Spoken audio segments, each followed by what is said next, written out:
if you're in Texas, you have to talk to the biggest star in boxing in Texas, Errol Spence Jr., the unified welterweight champion, coming off a win over Danny Garcia. Errol, a lot of questions about you going into that fight, coming off the accident.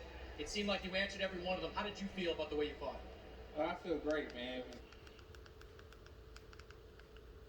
And that's why I picked a guy like Danny Garcia, and I didn't want a guy to tune up with somebody that I could easily roll over. I wanted a champion because I knew, especially after sparring and after the workouts, that I knew that I was back and I could easily take a real test and show everybody that I am the same guy after the car accident. Now, I follow you on social media, like a lot of people do, and there was a graphic that was thrown up recently of all the top welterweights, and you commented like, "Look, what are we doing here? I beat several of the guys on this graphic. That boy Can we be done popped with up everybody on else with Terence Canelo. Crawford? Can we just do Errol Spence versus Terence Crawford?"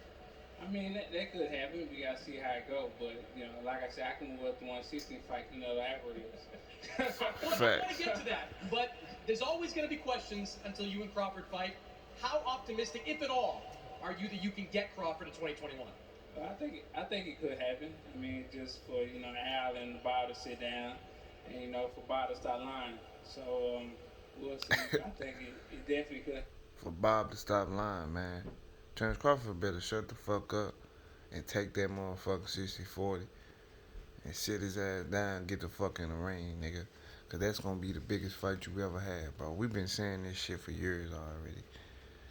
Terence Crawford know what's up, and I seen him come out and said, "Yeah, see, it ain't me. The chapter is closed." Nigga, shut the fuck up, nigga. You said that shit before you popped up to the Errol Spence versus Danny Garcia fight. Man, this nigga, man, I don't listen to shit Bud be saying because he ain't got no control over the shit he doing. I told y'all, the fighters, the promoters do what the fighters tell them to do. Nigga, shut the fuck up, nigga. And Tony Harrison voice. When Tony Harrison was talking to Jamel Charlo at the press conference and shit, man. Shut the fuck up, man. What the fuck is you talking about, man? Bob nigga, be lying to your motherfucking ass, nigga. Be lying to your ass, boy. That nigga said, when Bob started, he ain't try to bash Bud or no shit like that. He kept it G, just telling niggas the real. He said, it when Bob stopped lying. Look, when Errol Spence went on Trill Boxing Talk a couple years ago, or a few years ago, I forgot, and he told niggas it was chess, not checkers. Niggas act like that shit rubbed them. Niggas act like that shit rubbed them the wrong way. But that was real shit from the jump. You know what I'm saying? Earl, he told niggas Bob Brown was all smoke and mirrors. But niggas ain't want to believe the shit. See, Bud better shut the fuck up, man. or you ducking, nigga. You ducking, nigga. I wish a nigga would say EJ ducking when he offering the money. You can't offer no money because y'all niggas ain't got no money to offer. You feel me? Niggas barely wanted to pay Bud to come back.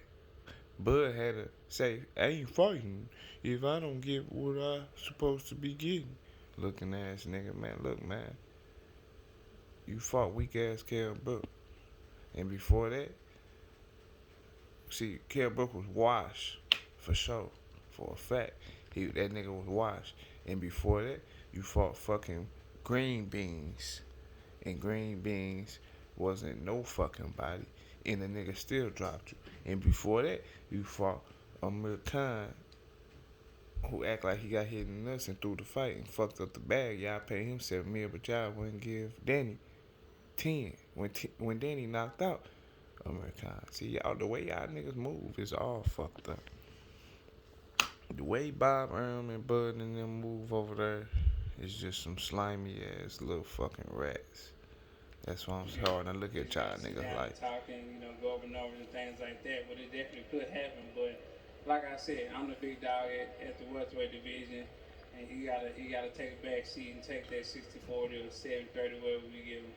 Well, you've talked. That was basically shut the fuck up take that 64, 73, where the fuck we gonna get y'all niggas, nigga? Cause I'm the big dog division, nigga. That nigga popped up into the man down chain, glistening at the Canelo fight. His fight was bigger than the Canelo fight, but y'all niggas say, look, y'all heard what the nigga Brian Kenny said when the shit first came on. I'm talking to the biggest star in boxing. Good joke.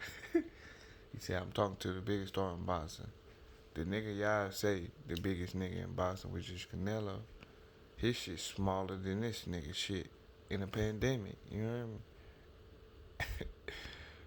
Errol Spence and Danny did over like 16,000 people, and that's because that was their max of capacity. That was the max that they could do. They wasn't letting nobody else in. They had buckles on the seats, my nigga. So it reached its max capacity. I'm just saying. Limited amount of time you have left at 147. You're a big guy. You're eventually.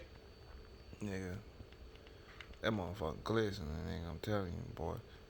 Bud better shut the fuck up, man. And come get man down, take that bag, bro.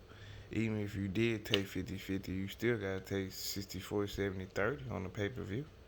Either way, nigga, you're not even with this nigga, man. So stop trying to fucking put yourself on the same level as him and then get frustrated when the fans start smashing on you, nigga. That's letting you know right there that you ain't on the same level as him, because you won't have to respond to fans if you had enough fans, my nigga.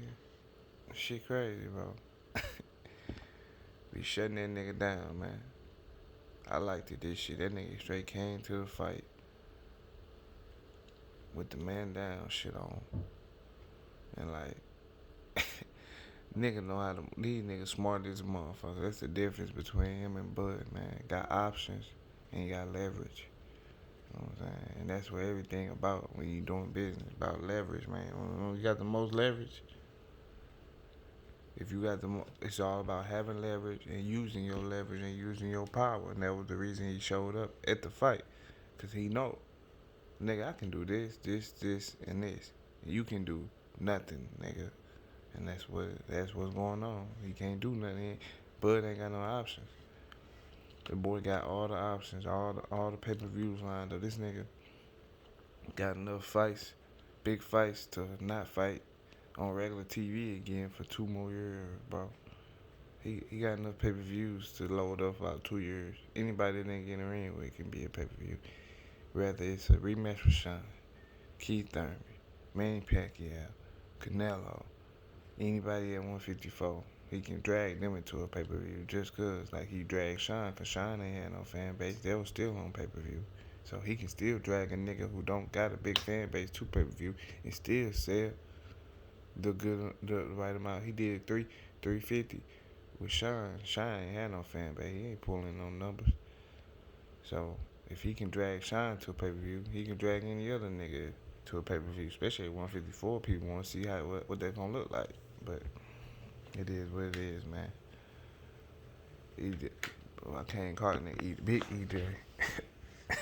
Came to the fight on some bullshit. He can't shut that shit down. By my man.